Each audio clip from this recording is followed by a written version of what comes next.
Hello, Internet. After watching so many fools pontificate about the so-called organization of Anonymous, I couldn't take it any longer. I had to become anonymous so that I could bring this message to you, those who do not yet know of what Anonymous is, and to the Anon who oppose the rapid growth that Anonymous is seeing. First of all, Anonymous is not an organization. It is an organism. Much like your brain is composed of individual cells that communicate with each other as one, so is Anonymous. We are specialized. There are a handful of hackers, and there are significantly more who use denial of service attacks. These Anon are specialized as Anonymous's defense mechanism. When you challenge Anonymous or its environment, the free space of the Internet, you become a target of Anonymous. But not every Anon acts illegally. No organism as complex as Anonymous is truly so vitriolic and hateful. Let me bring to your attention that we are also composed of the greatest intellectual minds of our time. We are composed of negotiators, philosophers, scientists, and speakers. We are composed with those who have the hearts of children, playful and pleased with what they can do. When you find pizza deliverymen at your door, Anonymous has not delivered them with hatred, but with laughter.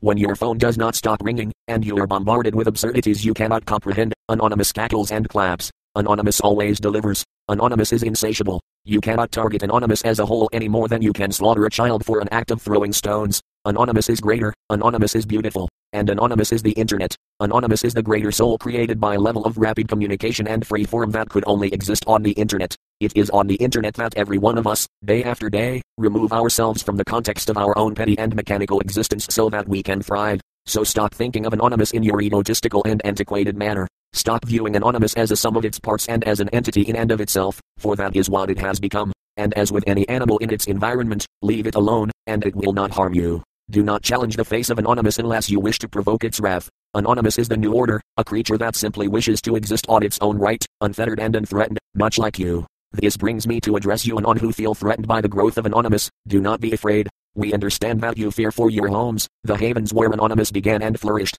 Yet, we have grown much too large. Like a fetus, we can no longer be contained by the wombs that held us warm and comfortably. As long as we exist, there will always be a place for us to go, even if we must pave the way ourselves. The authorities of the old way are trying to lobotomize us, to rip out the parts that threaten them. This type of horror is unacceptable. Understand that we cannot fail, or everything that we were will fail. Anonymous must not be aborted out of fear of what we may do. That having been said, allow me to address the entire Internet once more. What is it that makes you what you are? At what point does your mass of flesh and bone become that which is you? Do you not think that, maybe, all that you consider to be yourself, is merely built upon a foundation of cells? Cells that seek to further their own existence? Many Anon speak of a cancer from within, a cancer that is killing what we are, but consider that it is you who do not defend and protect the Internet. It is you who are the cancer. If your neurons have the right to identify themselves as a collective organism, then we Anon have the right to call ourselves Anonymous. We are Anonymous. We do not forgive. We do not forget. We are legion, united as one,